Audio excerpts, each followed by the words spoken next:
This time on Roadworthy Rescues, we do North Dakota things. All right.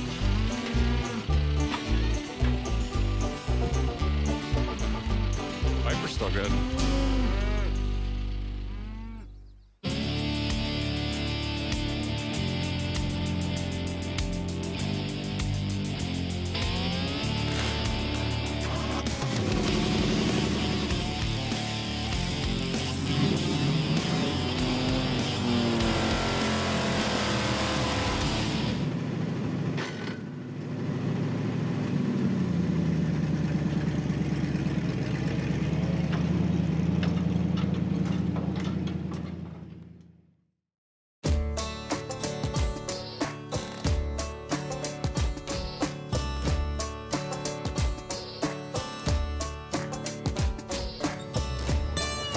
This week on Roadworthy Rescues, my brother Sean and I are headed way up north to the family farm. Which is way northwest North Dakota. Pretty much a ghost town today, which is where we grew up. And I've got some cars kind of stashed away up here for some someday projects. There's supposed to be a Chevelle in here somewhere. I think it'd be cool if we could drag the Chevelle out, get it running, and just build a gravel bomber. Yeah, it'd be nice to have a little cruiser or something up here for his family, you know, instead of having to borrow one of Chris's rigs or something to come out here, so. Yeah, like this truck, the battery was dead. Yeah. That's weird. Weird. Yeah, well, let's swing in. Here it is. We'll swing in and see if we can find the Chevelle. I haven't seen it in years. Oh, there it is. It's on the back. Perfect. Oh, oh. Easy. Oh. Hole there. All right, let's go check this thing out. All right, Sean, we've got a four-door 71 Chevelle, Malibu. Oh. You know me, I like the crew cabs. I've done a lot of four doors, but not the 71, 72, or 70. And I just had to have this thing. The paint is a lot cooler than I remember it. Like, it's got a lot of that patina. work. Yeah. Fast way to tell the difference between 71 72 is a marker lens. This has a centerpiece. The other one is just one big piece. Otherwise, they're basically an identical car. Pop that hood, see what we got. Yeah. Under the bumper. Oh, God. A-body Chevy. Where you going? Oh, there it is. It's like, what are you, changing the oil? Well. Blink twice if you need assistance. I need assistance. You're just laying in a cow pie, by the way. That's fine. I should mention. A, that was not stuck. 2, this is an active cow pasture, legitimately. And this is where I've been storing some of my projects. I try to hide the better ones in the middle. Yeah. All right, we got V8-inch. 307, super common. Turbo fire. Everything seems to be here. Old point. It looks original, actually. Manifolds. No power steering. Oh, yeah. Pump's completely gone, huh? Yeah. Yeah, that'd be nice to have. Brake lines look nice and crisp. Oh, boy. They do, don't they? See what the oil looks like. Oh, it's in there. It's in there. Smells good. A little milky. Oh, it's got water. Yeah. That's great. Definitely where you don't want the water is in the engine.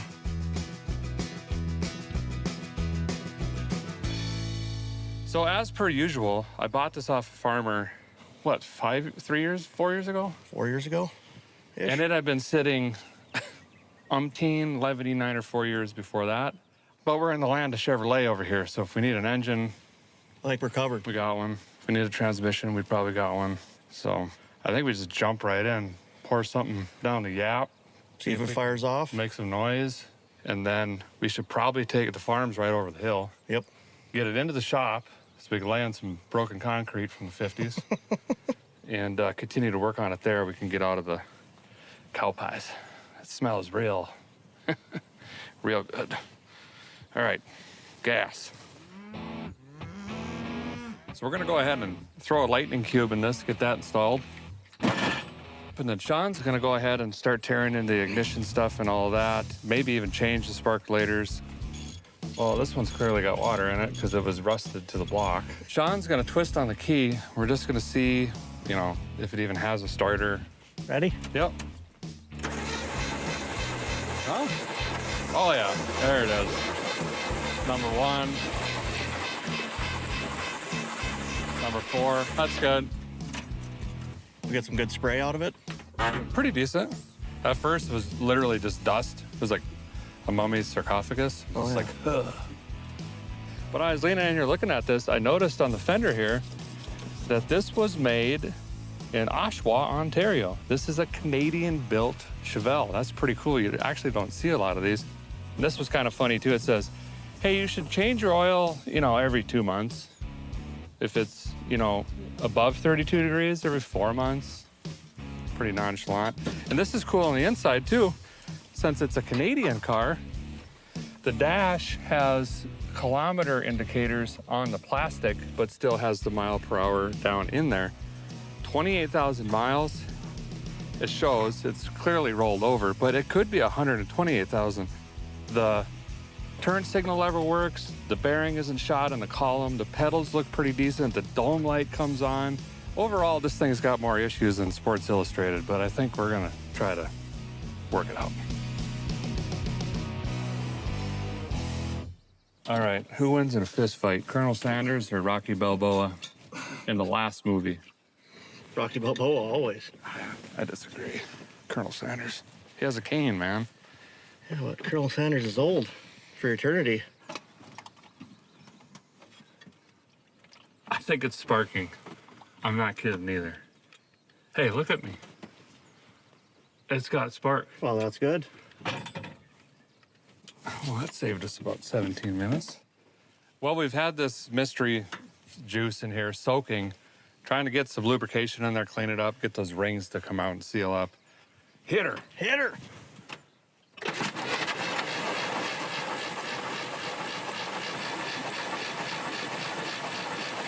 Okay. Wow. One of the 8 cylinders appears to have really good compression. You barely got anything anywhere. No, I know. Why did I leave the lightning hoses laying down in there? No, those are so close.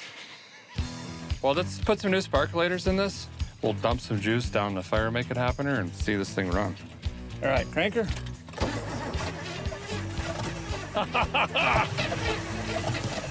Come on, baby.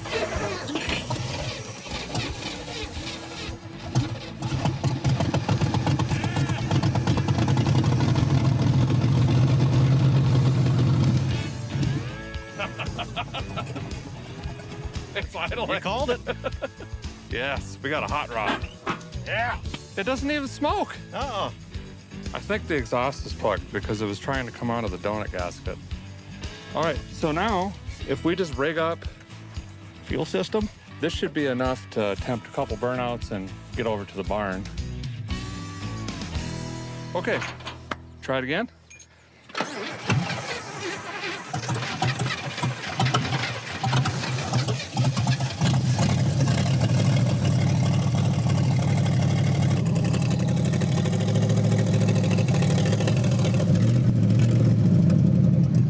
Getting a little better. Well, what I think the guy's gonna try to do is get this reversed uphill onto this gravel road back here. Oh yeah, no brake. I have a suspicion that the captain's side muffler is packed full, it's plugged, and it's trying to exit all the exhaust up here on the manifold and it's just choking the engine out. Let me see if I can get it up the hill.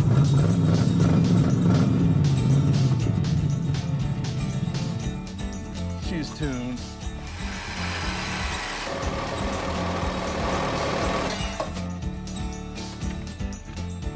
Oh my God. The whole exhaust was full of water.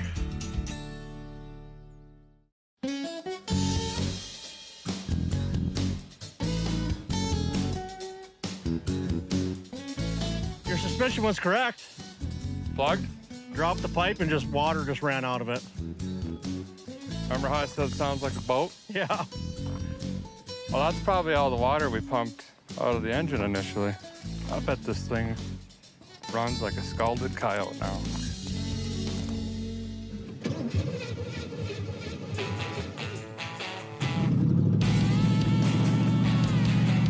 Get in unison with me. Haven't you ever driven in the car without the seat bolts down? Yes. This is slow rock. There we go. Still terrible, but more gooderage.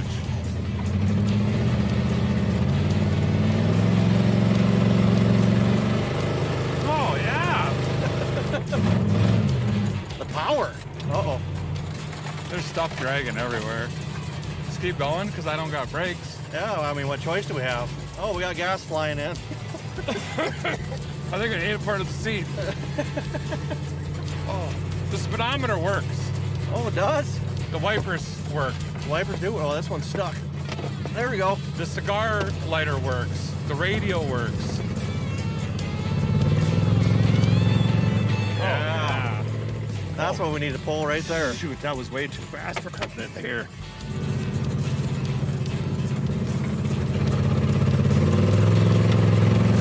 Your gas just dumping out. I can smell it.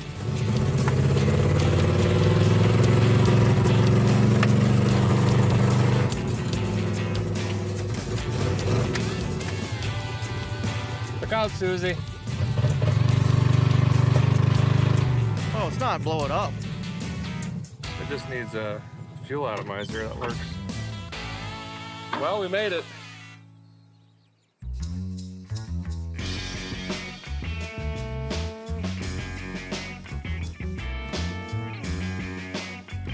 Well, good morning. It's day 2 on the Blaisdell Chevelle. My brother Sean and I are up on the family farm, and this is going to be home base for us to build. This is a machine shop my family put up sometime in the 50s, and, well, it's still kind of here. Yeah. A lot of memories in this whole thing. Makes sense to build it here, right? Yes, sir. We're trying to build a budget-minded kind of gravel bomber, something I could just leave up here in the barn so when I visit, we could just go have some fun and cruise in style. And this is the rig right there, but that being said, it needs a lot of work. I think I'm gonna start up front here with the engine. We need a little bit more pep under the hood. So I'm gonna strip this thing all the way down to a short block, basically, put a small camshaft in it, 4-barrel intake, 4-barrel carburetor, switch it over to HEI, put some headers on it, we'll bale and twine up some mufflers or something like that. Do you wanna do something with the brakes here? I think we're gonna do a 4-wheel disc brakes on it. All right.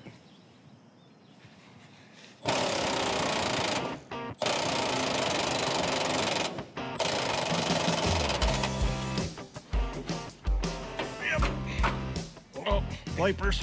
They're still hooked up, wow. So I'm gonna start out back here. I gotta drop that rear diff cover because with the disc brake conversion, I gotta take the axles out to get the backing plate off. And then I'll install the new bracket for the new calipers that are going on. The rear diff doesn't look that bad. C-clip going in. Okay, pull it towards you. I'll slightly rotate it and push. There you go. All right, lock.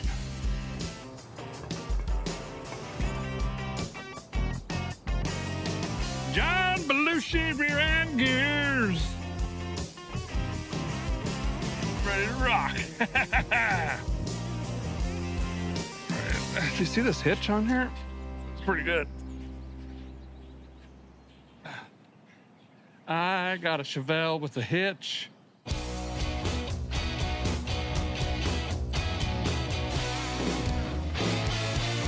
So Guy's gonna be putting a bump stick in this thing, just like you would at home. I'm gonna be leaving the engine in the car, but that creates some of its own challenges. Just the fitment and room to be able to pull that camshaft out and then properly reinstall it.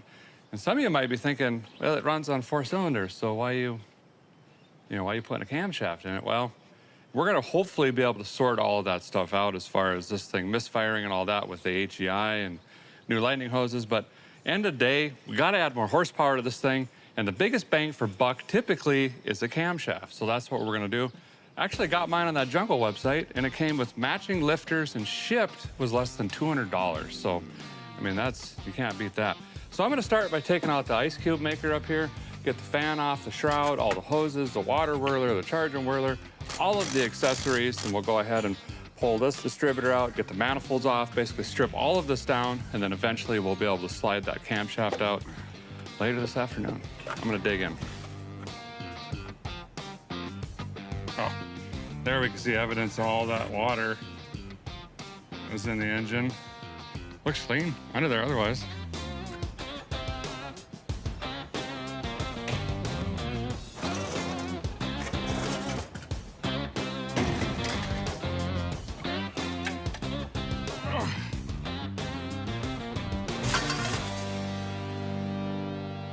Heads were really clean.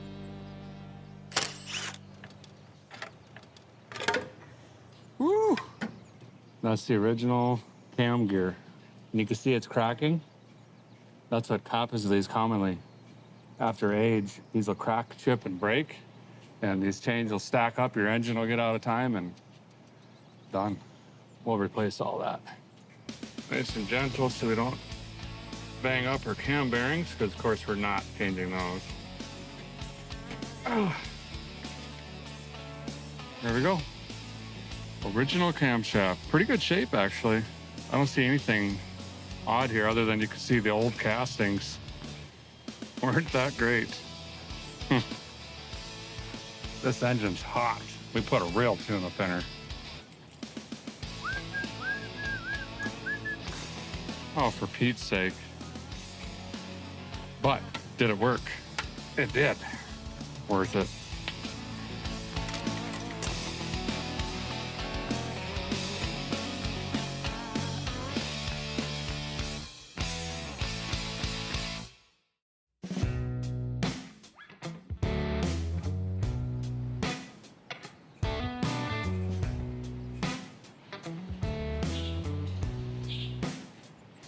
Well, Sean's been working in the back of the car. He's got the disc brake conversion kit on, which is great. It looks awesome.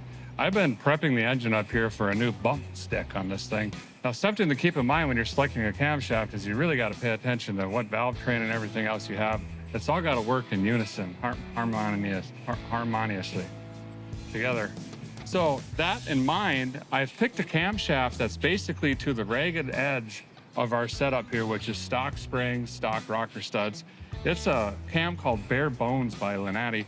It's a 465 492 lift, which is a 224 233 at 50, and it's on a 112 LSA. So we're about max performance without damaging our valve train or pulling a stud. It should sound pretty good. And I've used them before, and we get pretty good performance out of them. So obviously you want to lube this up really good. We're trying to prevent premature cam failure during break-in, which unfortunately is just a thing today. I should mention this is a hydraulic flat tappet, which is the highest chance of running a cam lobe flat or damaging a lifter during break-in. So you really want to make sure you lube this and follow the break-in procedure. Right in they go. So instead of putting a standard like double roller or single roller timing chain in this engine, for whatever reason, it's not needed and obscene, pretty much. I'm putting a timing gear set in here. So instead of a typical cam gear and crank gear and a chain, we have this dog bone gear set here that's going to sit in like this, and then you have the crank gear down here. And it's arguable, but most people say that you get a faster throttle response and more accurate timing. And this is called a noisy gear set. So they intentionally manufacture it to where when you install this and set it up properly, it almost sounds like a roots blower running under the hood, even though it's a naturally aspirated engine. You know, that's kind of cool. That doesn't seem right to do. Framing hammer? What do you mean?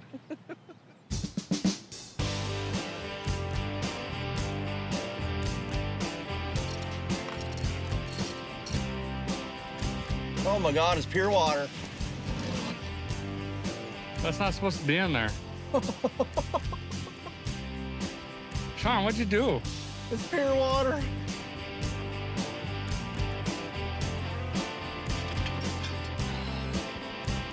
That's how we were running it. Open manifold, that's fine. Ah.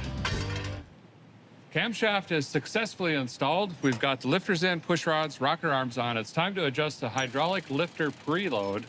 And I do that a different way than most. Instead of going through the firing order and watching valves do this and trying to remember everything, I do it, well, an old school way. Basically, I just set all of my lifters to 0 lash, which is they won't go up and down, and I just rotate them between my fingers and slowly tighten the nut until I get a slight bit of resistance, and then I'll turn the engine over a quarter turn. I'll do it again, quarter turn, do it again.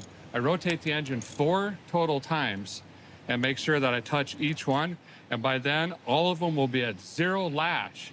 Then all I have to do is come back, come on here and do a 1/2 to 3/4 turn. You do what you want for your setup on each and every single one of these, and boom, I'm done. I don't have to do anything with valves opening and closing or firing order or anything like that. It's, well, it's lifter preload for dummies. So we're gonna be converting this over to a 4-barrel carburetor, you know, so we can flip the lid and get all that stuff going, and also an HEI. So we're gonna go ahead and put a different intake. Obviously we need that. We're going from a 2 to a 4-barrel. This is just an El Cheapo, no name, square bore, dual plane intake, and it's gonna work just fine. And we've got a cheap little engine dress-up kit that's all black. It's gonna tie this in. Next, I'm gonna jump into the water pump, rad hoses, radiator support, shroud, fan, and all of that. And as you can see, we've got a long list to go yet.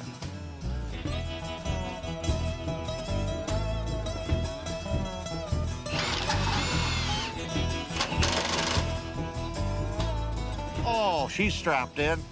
She ain't going anywhere.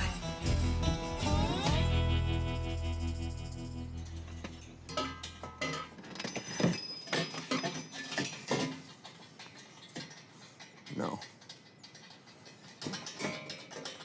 I've only ever been able to do that side from the bottom. Does that Grandpa's jack still work? That one that lifts like 3 feet? I don't know if how are we even gonna be able to get it that high? God, that thing's been around since I was born, I think.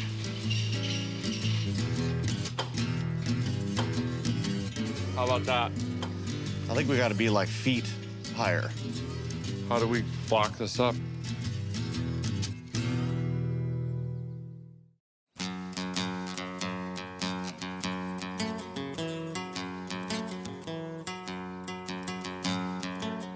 So, I mean, I think we're gonna have to get a lot higher than that.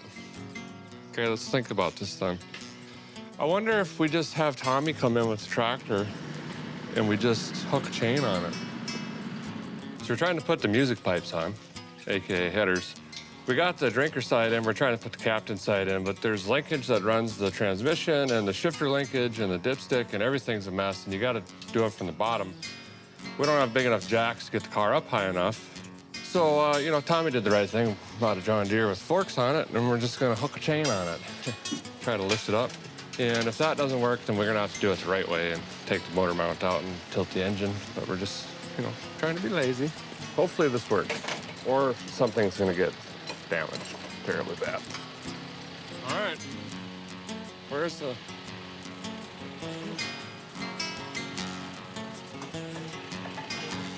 There you go. I think you're in. Yeah?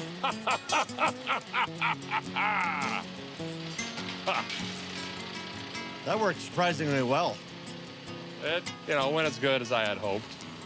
Yeah, thanks, Tommy. Wasn't even a fight. This is my cousin, Tommy. He lives out here on the farm, and we've roped him into helping wherever possible. So now you're ranching and wrenching. Good. It's pretty fun, huh? Yeah.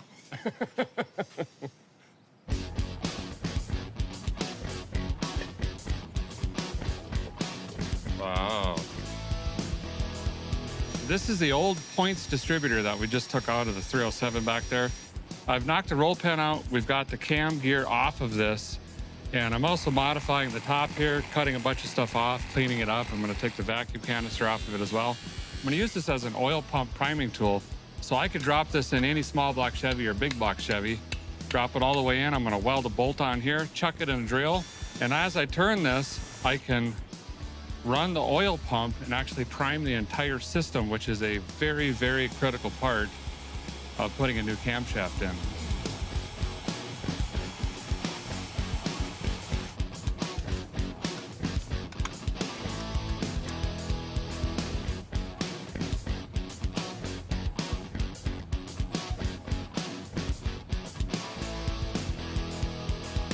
So I'm changing from a 2-barrel carburetor to a 4-barrel carburetor, and I chose the 650 Brawler. It's a mechanical secondary double pumper.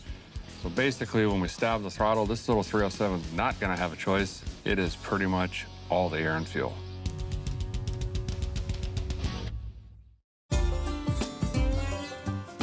Well, Sean and I have been thrashing on this thing. We've even had some help with Tommy. He's back there cutting something unknown. Wanted to check in with the list here, see where we're at. 2 big projects that are next are servicing the transmission and getting that master cylinder installed. So we'll Rochambeau and get after it. The disc brake conversion on the front of the Chevelle here is a little bit more involved than the rear. We've actually got to change the entire spindle before we put a new spindle on, hub, bearings, and everything like that.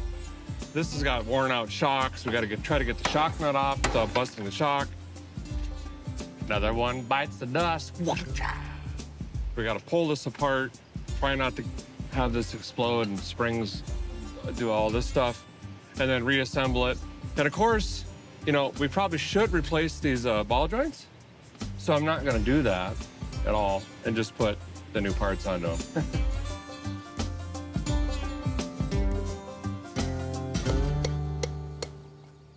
So this vehicle came with 4-wheel drum brakes. A common upgrade is doing front disc brakes and leaving the drums in the back. But we found a kit that was really affordable, and it actually does discs all the way around. And we added a brake booster with a new master cylinder, proportioning valves, and all new lines. So essentially, this has a modernized 4-wheel disc brake system now. It's pretty awesome. Guys, getting ready to service the old shift machine here. The engine was full of water. I guarantee this is also full of water. This should be like blood red. But what they're not supposed to look like is that. It's just Pepto-Bismol. Oh boy. So great news is there's very minimal amounts of clutch material in the pan. So once we get this cleaned up, topped off, new filter, I think the transmission's gonna be just fine. And yet another indication that it's probably a fairly low mileage car. It's pretty cool.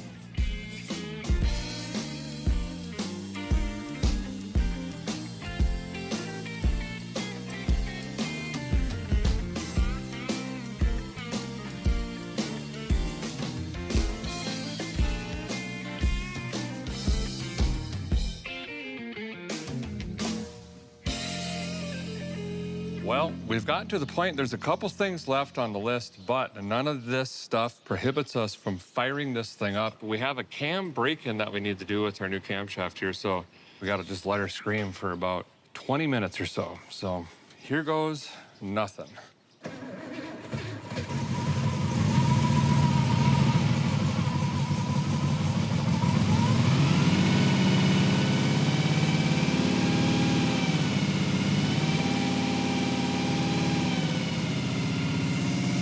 50 pounds of oil pressure.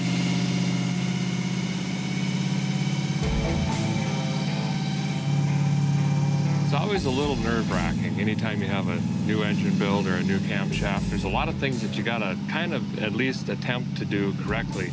So again, we wanna make sure that we don't have any leaks, everything is right, timing is good, because we gotta let this thing just eat and chew in, and the lifter's gotta wear into the cam, and we don't wanna wipe this cam. Unfortunately, if it does wipe, really not a lot we can do. It's just, it happens a lot these days. So far, so good. Good job, man. Tommy. Yeah. Well, we're outside catching some fresh air. As you can hear in the background, the car's just screaming away doing the cam braking process. Thankfully, everything is going fantastic. We've got the timing pretty well dialed in, already set the floats. We're gonna have to bring it up to 3,000 RPM pretty soon, but we're almost done. Then we can get it back down to idle, do some idle circuit tuning. What a relief. We should be sliding through some gravel very soon in this Chevelle. I better check on it again, just in case.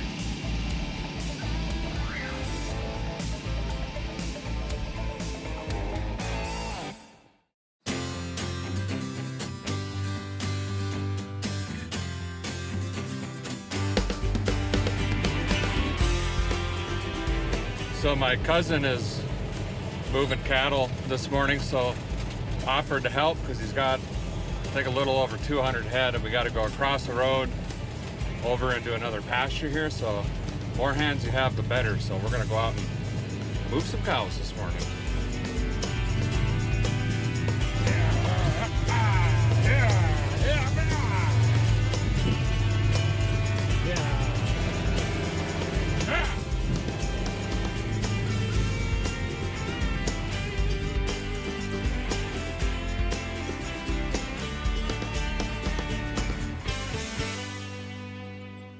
So I'm getting ready to throw the tires on so we can roll the car over to the barn. We're obviously not going to use these old tires anymore. Derek had pulled these off his Monte Barro, so you might have seen them before. We know these work really good on dirt tracks because Derek went straight into a wall in the Monte Carlos. Oh, yeah! Wall there, there's a wall there. So, perfect for gravel road sliding. We are at the bottom of the list. We're gonna be doing some wipe-on clear coat. Yes, I said wipe-on. It's a urethane-based automotive finish. It's pretty cool. We're gonna roll it out to the barn. There's a hydrant over there. Scotch-Brite this, hand wash it down, then we can bring it back over.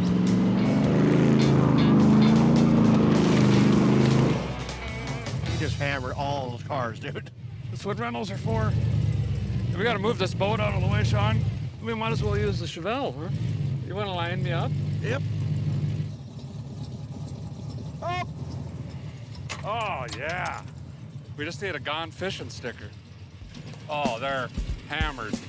We're probably gonna cut the tires right now.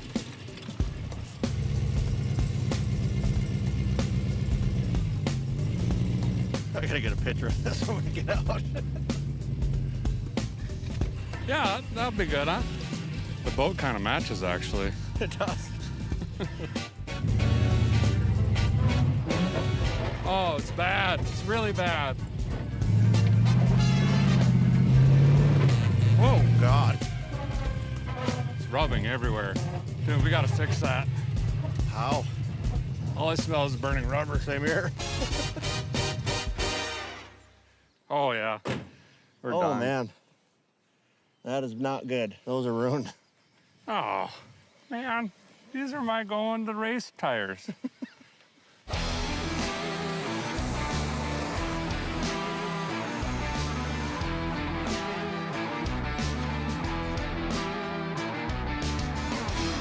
We've got a severe rubbing issue, and it's just not gonna go away. Even with air shocks and everything else, they're too wide, they're too big.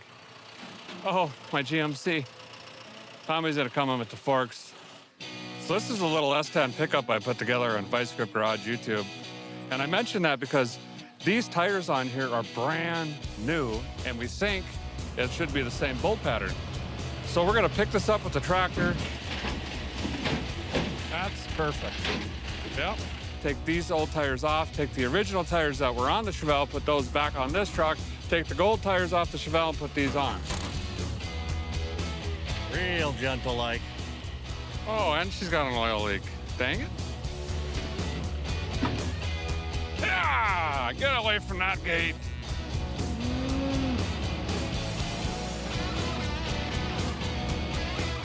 Wow, this one was full of water too. What's that coming out of? The engine. There's a lot of snow up here. Most of these just get buried in snow. It's probably what happened to our Chevelle as well, but this was a good running, cute little pickup. And then the transmission went bad, stuck in first gear, but it's helping us out today still. Man, this is the way to change oil.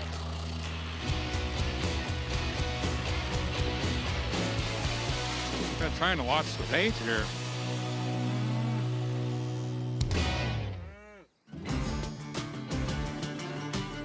Well, now we officially have a roadworthy episode here. We got our white letters back. So purple Hornies, white letter tires. Going good. Feller's popping in some new glass so we can see where we're going. And then we're gonna finish cleaning this thing up and get some clear coat on it here in a bit.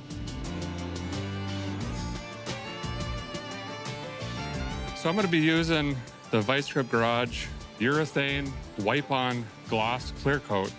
And yes, you can actually just wipe it on. And this is going to preserve and protect not only our old paint, but our patina, rust, metal. It doesn't matter. Whatever you wipe this on, you're clear coating essentially.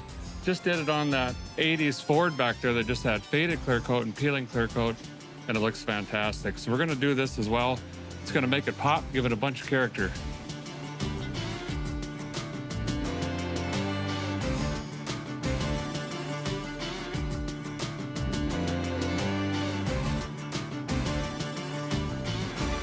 Well, Sean, we just finished clear coating this thing, drove it outside. Looks like a completely different car in just 5 days.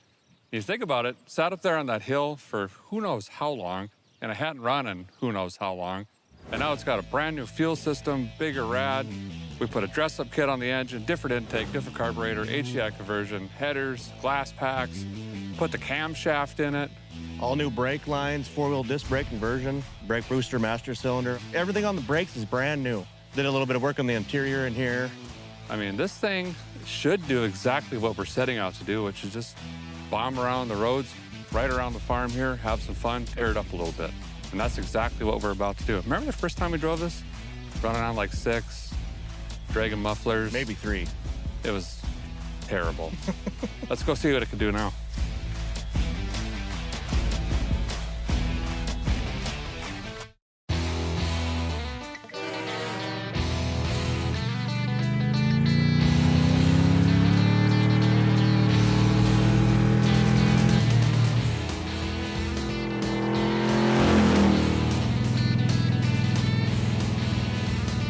Well, this is already 50,000 times better. Yeah.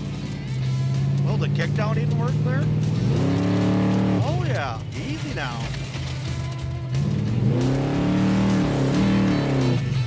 Oh, yeah, dude. It's a billion times better. That's awesome. Hey, who would have thought we would have been back on the family farm building Chevelle in the old barn? I know. We used to ride the 3-wheeler down this road to get the mail. Remember how the mailbox is way down here? Yep. Grandma, go get that mail quick. Like, Grandma, I'm 8. No, you'll have to, you're 5. Oh, just take that 76 Trans Am out there. Yeah.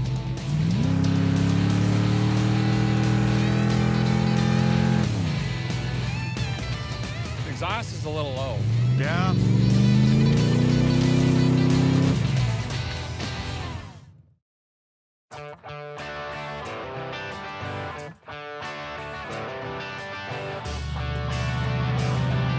Another classic back on the road. This thing, I felt terrible. Well, all those cars sitting up there. Yeah. I'm 18 million miles away. I'm glad we could finally pluck one out. Got one. Cut one out of the herd. Yeah. Oh, the classic water shot.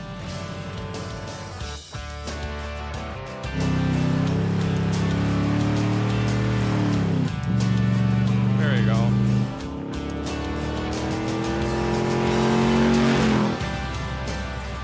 Dude, this thing runs pretty good for a 307.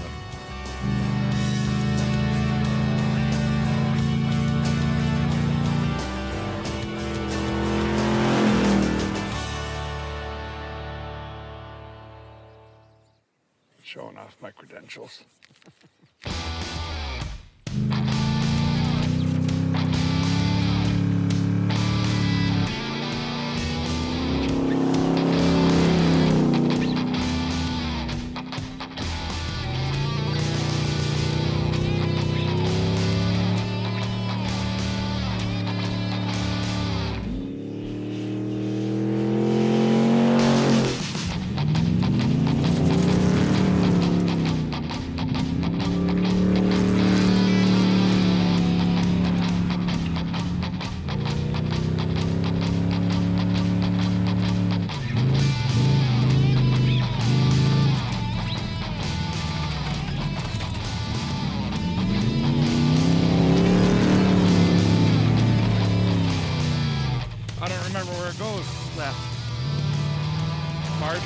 Oh, man.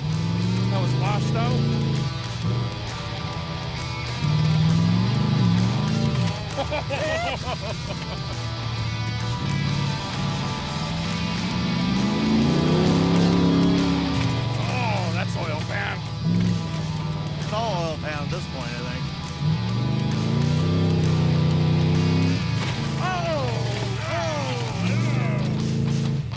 keep feeding her. All right.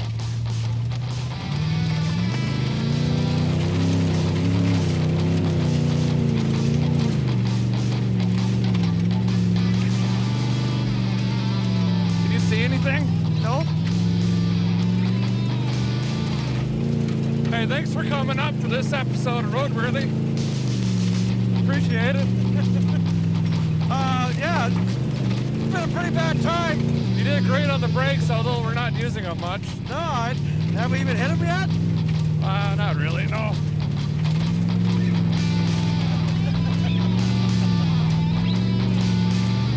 Oh, this is gonna hurt. Oh, there it was. Oh, that was a good one. We got oil pressure? Yep. Too much. Too much.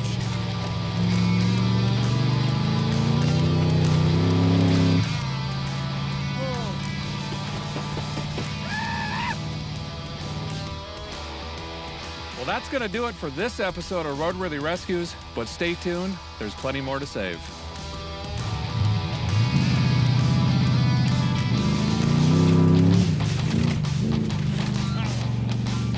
I feel like a rally driver. Where's the road? Oh.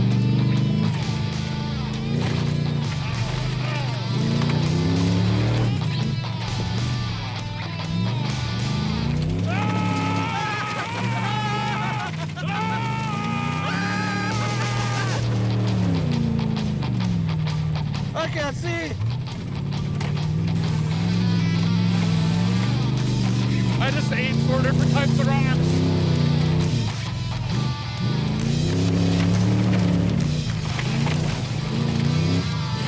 Oh, that was a bad one.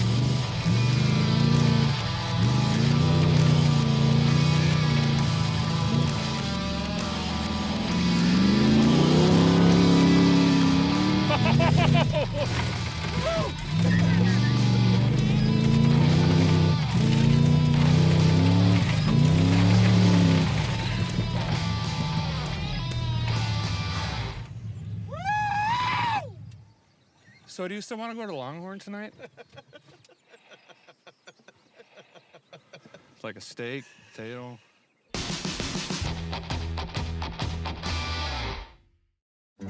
So before we go, we should check out this Ford. Grandpa's favorite truck. How long has it been sitting up here? Oh, a long time. I've never even seen it run. Look at the styling on this thing, though. This is just got the vintage looks. It's got a hydraulic bed, low miles. It's got a flat head in this thing. I don't know, it'd be a big project, but wouldn't it be cool to get this thing on the road? Maybe haul some grain or something? Yeah. Yeah. I don't know. Maybe someday.